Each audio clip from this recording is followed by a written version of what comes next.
សួស្តីបងប្អូននេះហើយជាសកម្មភាពដែលខ្ញុំជួសជុល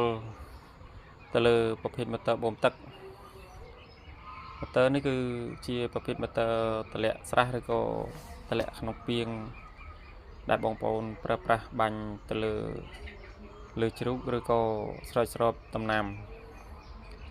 ក៏ខូចទៅក៏បងប្អូនអតិថិជនចាំឲ្យខ្ញុំជួសជុលហើយខ្ញុំក៏ឆែកមើលទៅក៏វាជួសជុលចំណាយថវិកាតិចក៏ប្រើប្រាស់ដូចថ្មីឡើងវិញហើយក៏វាមានដុសស្នឹមដែលគាត់ប្រើប្រាស់យូរតម្លាក់ក្នុងទឹកយូរឆ្នាំទៅវាមានស្នឹមក៏ខ្ញុំខាត់សម្អាតវាដើម្បីបាញ់ថ្នាំក្រមេឲ្យវាធន់នៅក្នុងទឹកវាមិនមានច្រេះដល់អញ្ចឹងខ្ញុំក៏សម្អាតបាញ់ថ្នាំឲ្យស្អាតទៅដល់បងប្អូនអតិថិជនឲ្យគាត់ប្រើប្រាស់បានយូរវែងទៅទៀត